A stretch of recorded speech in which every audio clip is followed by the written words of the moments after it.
क्या आप जानते हैं हिंदी की पहली कवयित्री कौन है? या स्वाधीनता संग्राम के समय जब उनका विवाह तय किया गया तो उनकी अध्यापिका ने उनके बारे में कहा कि इस लड़की का विवाह मत कीजिए, ये तो एक ऐतिहासिक लड़की होगी, इसका विवाह करके आप देश का बड़ा नुकसान करेंगे। स्वाधीनता संग्राम की एक अमर कविता तो आप सभी ने ज़रूर सुनी होगी। बुंदेले हर बोलों के मुंह हमने सुनी कहानी थी, खूब लड़ी मर्दानी वह तो झांसी वाली रानी थी। जी हाँ, सही समझे आप।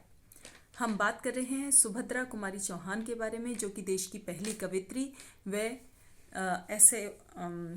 पहली महिला सत्याग्रही थी। नमस्कार, मैं हूं डॉक्टर सुषमा गुप्ता और आपका स्वागत करती हूं अपने YouTube चैनल थॉट्स ऑफ सुष में, जहां हम बातें करते हैं साहित्य की। अगर आप भी हिंदी साहित्य और हिंदी किताबों में रुचि रखते हैं तो प्लीज़ मेरे चैनल को सब्सक्राइब कीजिए और आप मुझे फेसबुक व इंस्टाग्राम पर भी फॉलो कर सकते हैं। मैं आपको याद दिला दूं कि किताबों की समीक्षा और हिंदी साहित्य के साथ ही मैंने एक सीरीज़ शुरू की है, हिंदी साहित्य में महिलाओं का योगदान, और उसके दूसरे एपिसोड की नायिका हैं सुभद्रा कुमारी चौहान। सुभद्रा जी का जन्म अंग्रेजी शासनकाल में इलाहाबाद के एक छोटे से गांव में 1904 में हुआ था।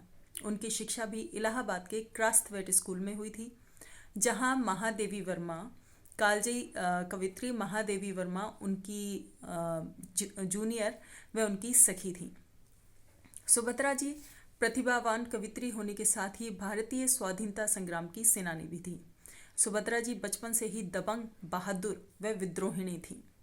उन्होंने प्रथम काव्य रचना 15 वर्ष की आयु में लिखी थी। वो बहुत जल्दी कविताएं लिख लेती थी। बहुत कम समय में बहुत बड़ी बड़ी कविताएं उन्होंने लिखी हैं। बात करें उनकी रचनाओं की तो बिखरे मोती उनका पहला कहानी संग्रह है। इसमें 15 कहानियों का संकलन है जो कि नारी विमर्श पर केंद्रित है। ये बहुत ही सरल व सहज बोलचाल की भाषा में लिखा गया है। उन्मादिनी उनका दूसरा और सीधे साधे उनका तीसरा व अंतिम कहानी संग्रह है। मुकुल, त्रिधारा उनके कविता संग्रह हैं। वैसे तो सुभद्रा जी का संपूर्ण जीवन ही विशेष रहा है, फिर भी हम उनके जीवन की कुछ विशेष घटनाएं यहाँ बताना चाहूँगी। पहला तो उनकी शादी। सुभद्रा जी की शादी उस समय की क्रांतिकारी शादी थी। ना पर्दा प्रथा, ना दहेज प्रथा और ना ही छुआछूत। लड़का लड़की एक दूसरे को पहले से जानते थे और इस शादी में लड़की की भी सहमति थी। दूसरी घटना, सुभद्रा जी और उनके पति लक्ष्मण सिंह दोनों अखिल भारतीय कांग्रेस कमेटी के सदस्य थे। तब त्याग और सादगी के आवेश में आकर सुभद्रा जी ने खुद को पूर्ण रूप से श्रृंगार विहीन कर लिया था। उन्हें ऐसे देखकर एक बार महात्मा गांधी ने पूछा, बेन, तुम्हारा ब्याह हो गया है? सुभद्रा जी ने कहा, हाँ। इस बात को सुनकर बापू ने उन्हें डांटा, तुम्हारे माथे पर सिंदूर क्यों नहीं है और तुमने चूड़ियां क्यों नहीं पहनी हैं? जाओ और कल किनारे वाली साड़ी पहन कर आना। तीसरी घटना, 1922 का जबलपुर का झंडा सत्याग्रह देश का पहला सत्याग्रह था और सुभद्रा कुमारी चौहान देश की पहली सत्याग्रही थी। इस सत्याग्रह में उन्होंने पूर्ण जोर शोर से भाग लिया, जगह जगह सभाओं का संचालन किया। उनके इस उग्र रूप को देखते हुए टाइम्स ऑफ इंडिया के संवाददाता ने अपनी एक रिपोर्ट में उनका उल्लेख लोकल सरोजिनी के रूप में किया था। ऐसे तो सुभद्रा जी ने 88 कविताओं और 46 कहानियों की रचना की थी, परंतु उनकी झांसी की रानी कविता ने जो यश और ख्याति उन्हें दिलाई, उसमें दबकर उनकी बाकी की रचनाएं गौण हो गई। वो समय अंग्रेजों की गुलामी का था और झांसी की रानी की वीरता, उनका विद्रोह, उनका देश प्रेम सर्वविदित है। यही कारण था कि ये कविता और इसकी कवियत्री हमेशा के लिए अमर हो गई।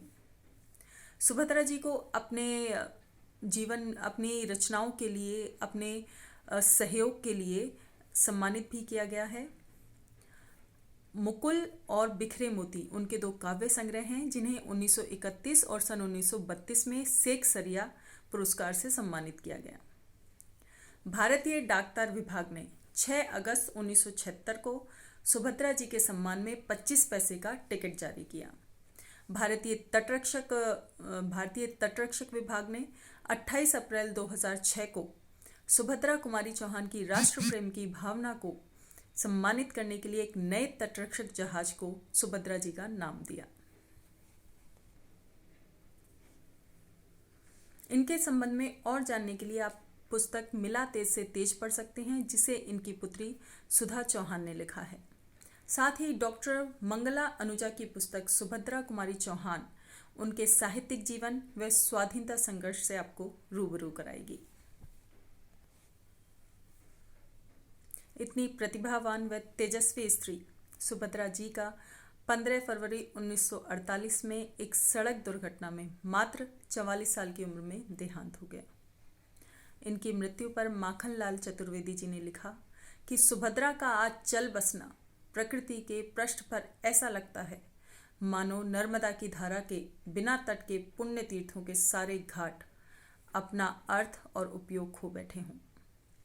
सुभद्रा जी का जाना ऐसा मालूम होता है मानो झांसी वाली रानी की गायिका झांसी की रानी से कहने गई हो कि लो फिरंगी खदेड़ दिया गया और मातृभूमि आज़ाद हो गई। सुभद्रा का जाना ऐसा लगता है मानो अपने मातृत्व के दुग्ध स्वर और आंसुओं से उन्होंने अपने नन्हे पुत्र को कठोर उत्तरदायित्व सौंपा हो। प्रभु करे सुभद्रा जी को अपनी प्रेरणा से हमारे बीच अमर करके रखने का बल इस पीढ़ी में हो। सुभद्रा जी के मरणोपरांत उनके ससुराल जबलपुर के नगर पालिका प्रांगण में उनकी आदमकद मूर्ति लगवाई गई। 27 नवंबर 1949 को महादेवी वर्मा ने प्रतिमा का अनावरण किया।